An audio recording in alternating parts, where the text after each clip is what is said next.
Dad, what's wrong with the telly?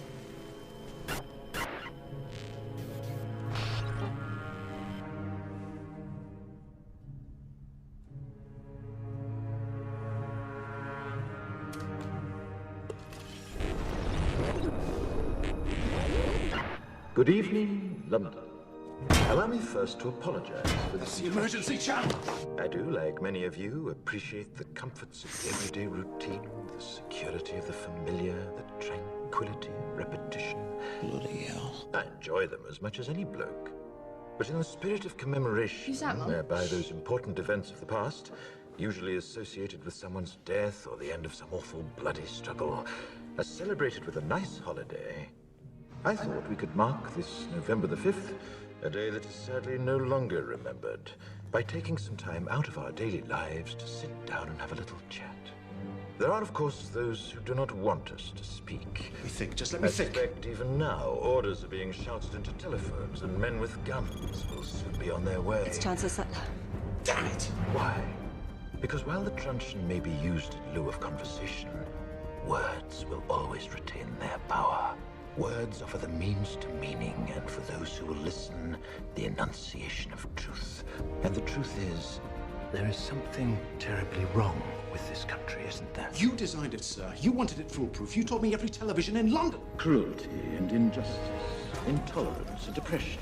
And where once you had the freedom to object, to think and speak as you saw fit, you now have censors and systems of surveillance coercing your conformity and soliciting your submission. We need cameras. How did this happen? Who's to blame?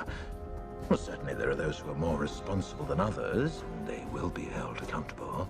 But again, truth be told, if you're looking for the guilty, you need only look into a mirror. I know why you did it. I know you were afraid. Who wouldn't be? War, terror, disease.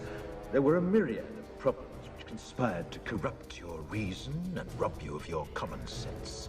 Fear got the best of you, and in your panic you turned to the now High Chancellor Adam Sutler. He promised you order, he promised you peace, and all he demanded in return was your silent, obedient consent. Inspector, you're almost through. Last night, I sought to end that silence. Last night, I destroyed the Old Bailey to remind this country of what it has forgotten. More than 400 years ago, a great citizen wished to embed the 5th of November forever in our memory. His hope was to remind the world that fairness, justice, and freedom are more than words. They are perspectives. So if you've seen nothing, if the crimes of this government remain unknown to you, then I would suggest that you allow the 5th of November to pass unmarked.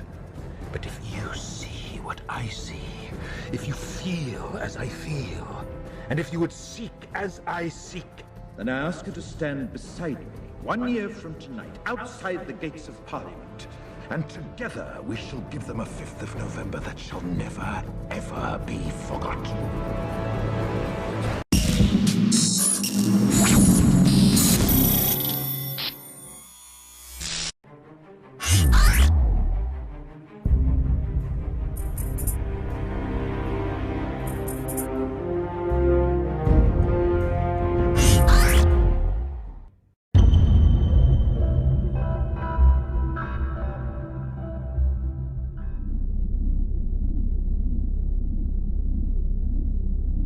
I know of no one who has ever made this claim before, but I rather suspect that my experience is not unique. What perhaps is unique is the fact that I am willing to talk about it. We are living in a computer-programmed reality, and the only clue we have to it is when some variable is changed and some alteration in our reality occurs. We would have the overwhelming impression that we were reliving the present, déjà vu, perhaps in precisely the same way, hearing the same words, saying the same words. I submit that these impressions are valid and significant, and I will even say this: such an impression is a clue that at some past time point a variable was changed, reprogrammed as it were, and that because of this an alternative world branched off.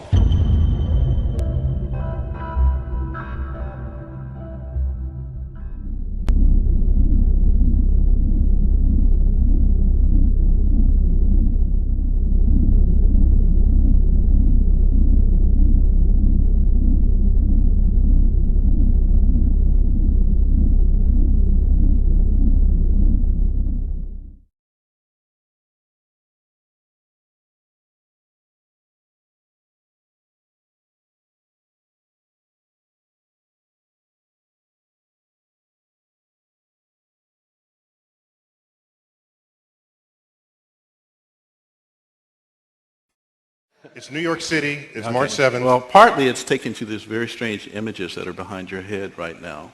These are pictures of equations. I've been, for the last 15 years, trying to answer the kinds of questions that my colleagues here have been raising. And what I've come to understand is that there are these incredible pictures that contain all the information of a set of equations that are related to string theory. And it's even more bizarre than that, because when you then try to understand these pictures, you find out that buried in them are computer codes just like the type that you find in a browser when you go surf the web. You're saying your attempt to understand the fundamental operations of nature leads you to a set of equations that are indistinguishable from the equations that drive search engines and browsers on our computers. That is correct. So wait, I have to just be silent for a minute here. So you're saying as you dig deeper, you find computer code writ in the fabric of the cosmos. Into the equations that we want to use to describe the cosmos, yes. Computer code. Computer code, strings of bits of ones and zeros. It's not just sort of resembles computer code. You're saying it is computer code. It's not even just is computer code. It's a special kind of computer code that was invented by a scientist named Claude Shannon in the 1940s. That's what we find very, very deeply inside the equations that occur in string theory and in general in systems that we can say are supersymmetric.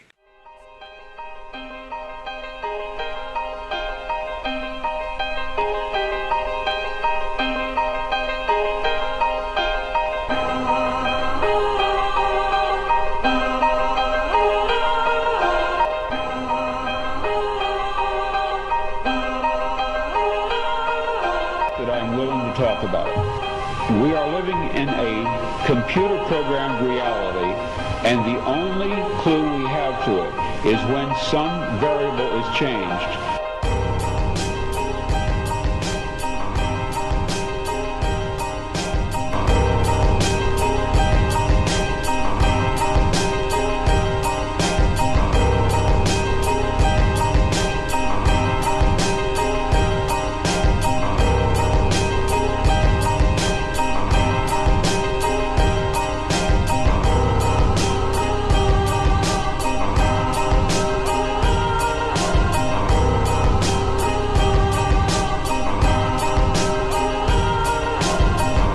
This is the construct. It's our loading program. We can load anything from clothing to equipment, weapons, training simulations, anything we need. Right now, we're inside a computer program? Is it really so hard to believe? Permission to speak freely, sir. I welcome it. Do you? Are you out of your Vulcan mind? This isn't real. What is real? How do you define real? If you're talking about what you can feel, what you can smell, what you can taste and see, then real is simply electrical signals interpreted by your brain.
it's the non-physical, is what he was talking about. Now, next came Nick Bostrom, and he had his PhD from this very institution, from London School of Economics. He's now at Oxford. He was at Princeton, I believe, and he's another physicist. He's a physicist and a philosopher, has degrees in both. He wrote a paper, Are You Living in a Computer Simulation? And he just went through it logically, and he found that it was impossible to say that it was impossible. Then he found out that it was unlikely to say that it was unlikely.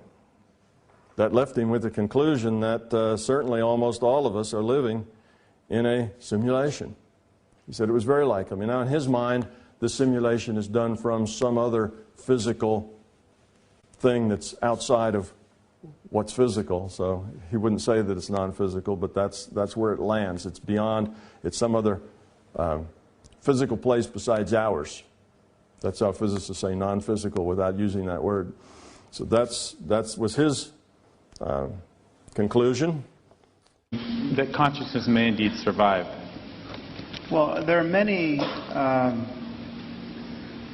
odd ways in which consciousness could survive, and you can make a philosophically respectable argument that consciousness could survive the death of the brain.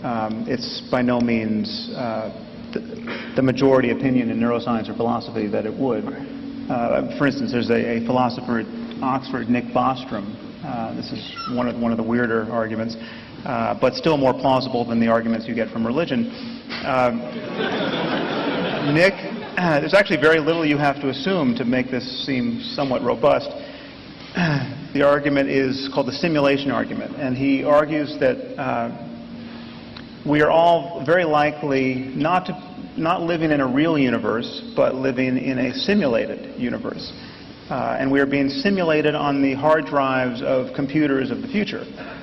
Now he gets there with a few simple steps. You simply have to acknowledge that consciousness is at bottom the result of information processing at the level of the brain, and there's nothing magical about brains. It could be information processing in a computer of the future.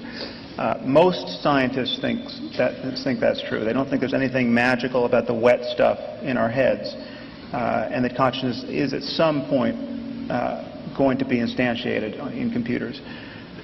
Then you simply have to grant that humans of the future will run simulations of the past in the way that we run simulations, Sims games, and then there's just one short move, that simulated universes, almost by definition, will outnumber real universes.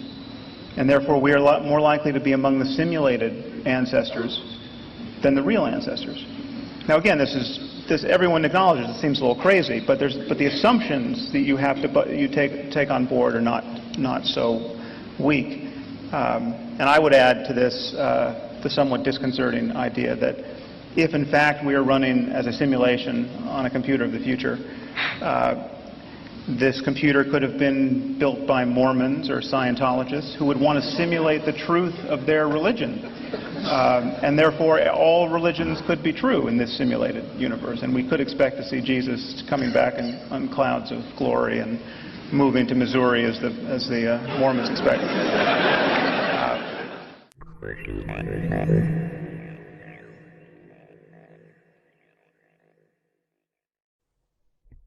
This is an argument that tries to show that at least one of three propositions is true, although it doesn't tell us which of these three.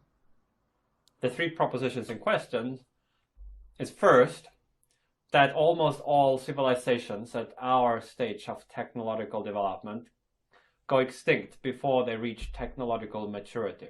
So that's the first possibility. A second possibility is that there is a very strong convergence among all technologically mature civilizations, in that they all lose interest in creating ancestor simulations, as I call them. These would be very detailed computer simulations of people like their historical forebears, detailed enough that the simulated people in these simulations would be conscious. So the second possibility is that they just lose interest in doing this. And the third possibility is that we are almost certainly living in a simulation. So there's this argument that shows that one of these three is true.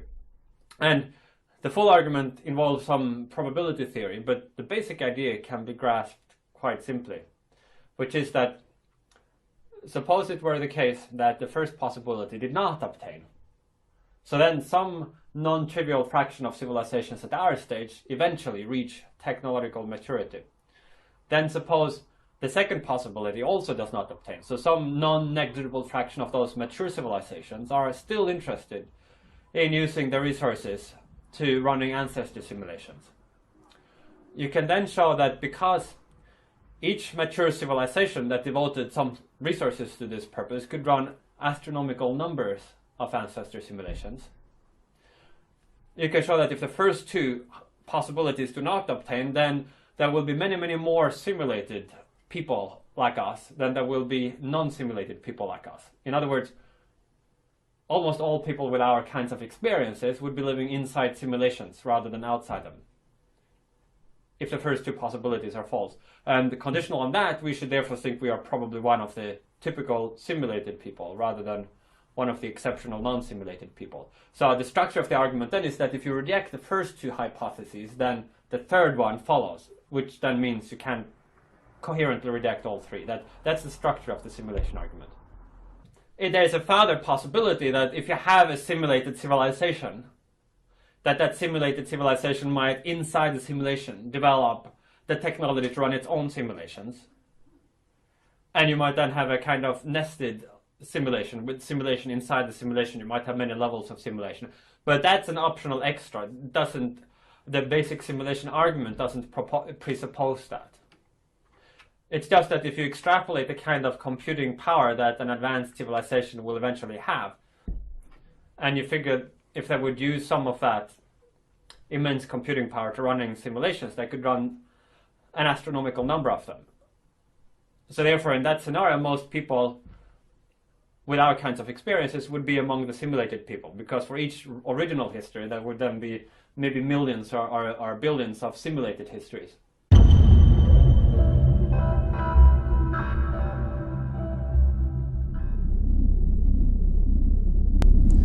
The physical reality is best modeled as a virtual digital reality.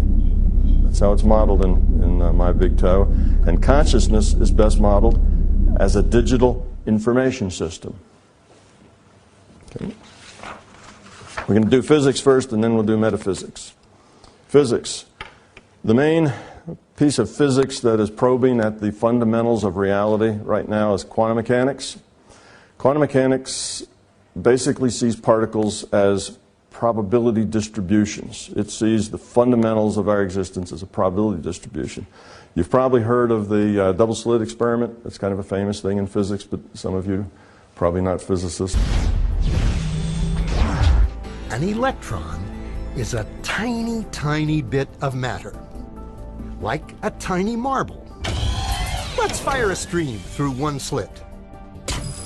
It behaves just like the marble, a single band. So, if we shoot these tiny bits through two slits, we should get, like the marbles, two bands. What? An interference pattern. We fired electrons, tiny bits of matter through. But we get a pattern like waves, not like little marbles. How?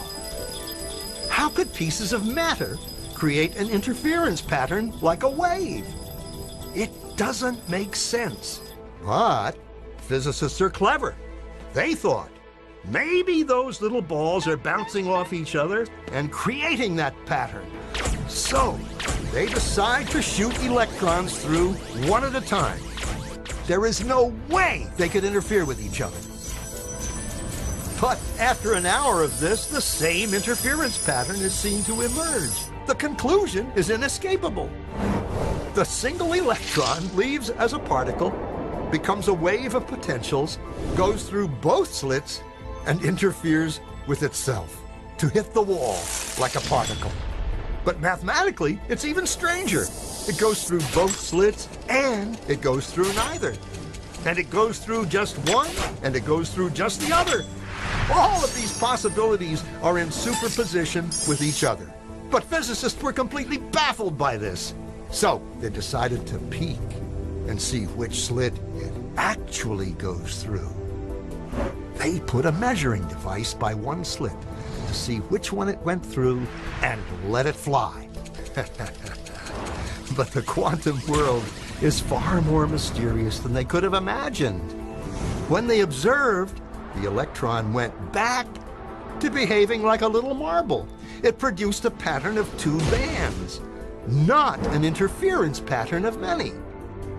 The very act of measuring or observing which slit it went through meant it only went through one, not both. The electron decided to act differently, as though it was aware it was being watched. And it was here that physicists stepped forever into the strange netherworld of quantum events. What is matter? Marbles or waves? And waves of what? And what does an observer have to do with any of this?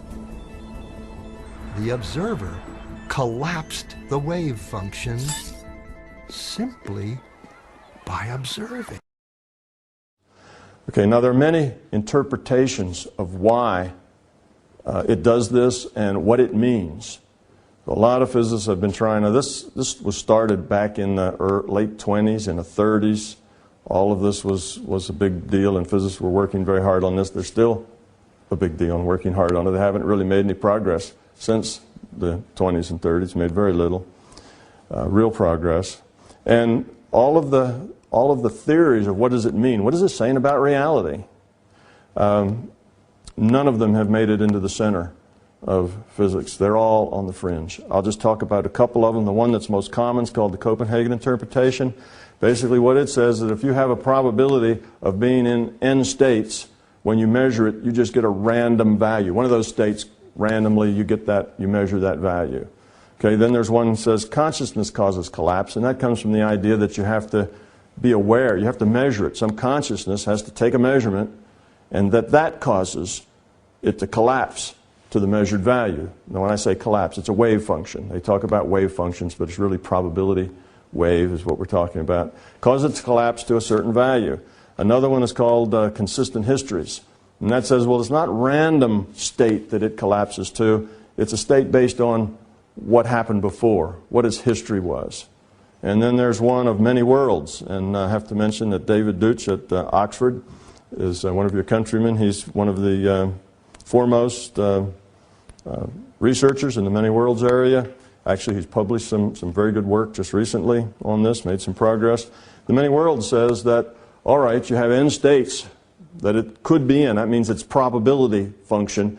In quantum mechanics, you don't necessarily have a smeared continuous probability. There's a probability only certain states can exist. So if there's n states, he says all n of them happen. Everything can happen does happen, except the one that happens in this reality, is where we live.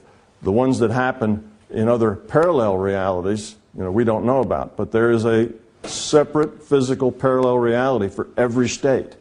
Well, of course, there's billions of states. Every electron has multiple states. There's a lot of electrons. So, there's a problem. There's a problem here as well.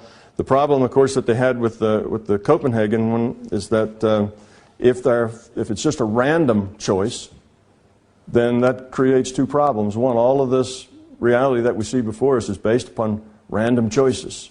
That does not compute. Also, that means that if you do the same experiment twice, you won't get the same answer. Well, physicists don't like that either. So both of those were problems. That's why I say none of these theories are problem-free. Okay, there was another one called Many Minds. It was sort of a combination of consciousness causes collapse and many worlds. And basically, it said that the many worlds weren't physical, but they were mental. And they feel it with their subconscious. How could I ever acquire enough detail to make them think that it's reality? Well, dreams, they feel real while we're in them, right? It's only when we wake up that we realize something was actually strange. Let me ask you a question. You You never really remember the beginning of a dream, do you? You always wind up right in the middle of what's going on. I guess, yeah. So how did we end up here? Well, we just came from the, Think about it, Ariadne. How did you get here? Where are you right now? We're dreaming? You're actually in the middle of the workshop right now, sleeping. This is your first lesson in shared dreaming. Stay calm.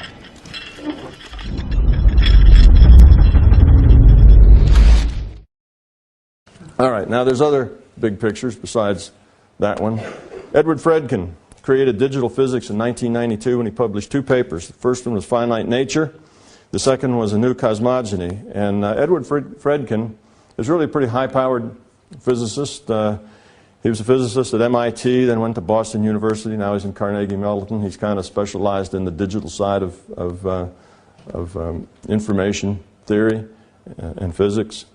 And his conclusions were that reality is a computed simulation, that we are in a computed simulation. And he presented this paper at a scientific forum and was not received real well. I think probably didn't get a long applause. It kind of startled a lot of people. But he was a very brave man for doing that, but he had solid physics to back it up. That's why he stood up and did it.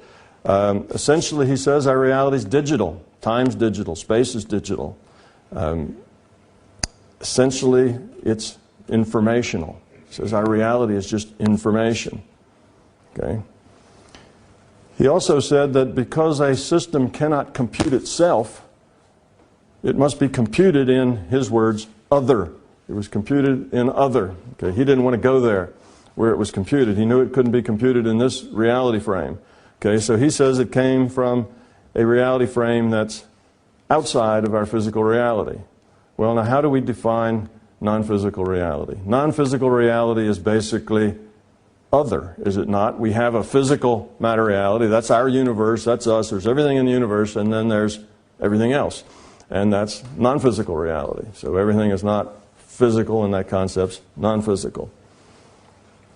So if this is in other, then with that definition, he's basically saying that it's computed in a non-physical. Even if you say some other physical reality that isn't physical, you know, that's cheating. It's the non-physical.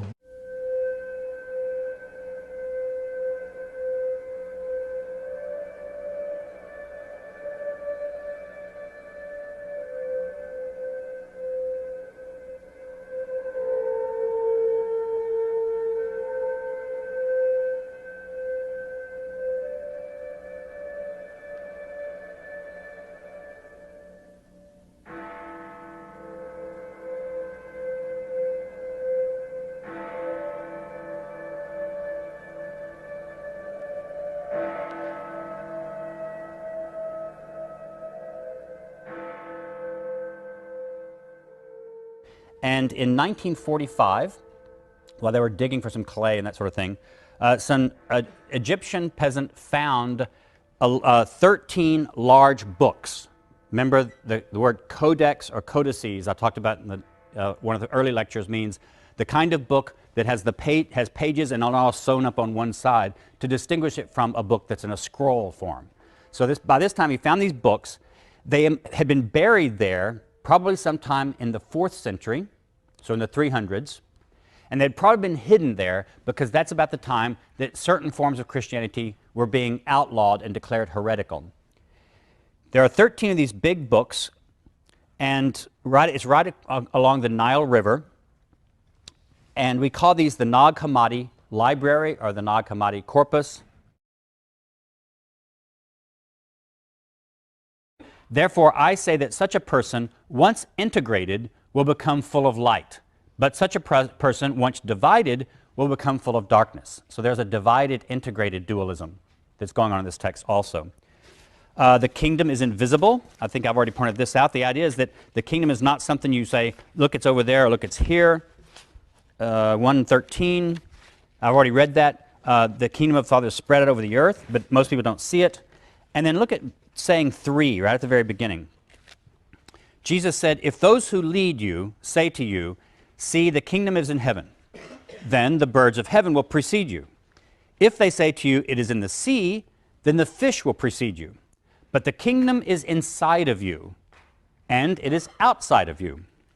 When you become acquainted with yourself, now the word acquainted here means when you become really knowledgeable, and it comes from, the Greek word here is gnosis, where we get the term Gnostics. That Greek word means gnosis, but it means gnosis in some kinds of a technical way in these documents, which is it's not something you just know with your head. It's something you really, really know. And so to express that, Professor Layton usually translates this word as acquaintance, or becoming acquainted with it. When you become acquainted with yourselves, then you will be recognized, and you will understand that it is you who are children of the living Father. But if you do not become acquainted with yourself, if you don't have gnosis of yourself, then you are in poverty, and it is you who are the poverty. Platonism itself might be called proto-Gnostic, that is, Gnosticism before Gnosticism. For example, in Platonism, especially of this time, you have a strong emphasis of a dualism of body and soul, or body and spirit.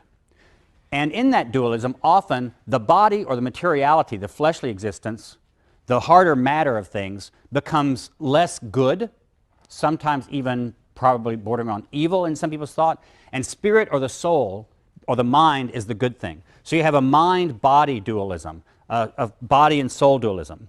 And often there's a deprecation of the body and a deprecation of matter as morally inferior. Now, why would matter be considered inferior to non-material substance?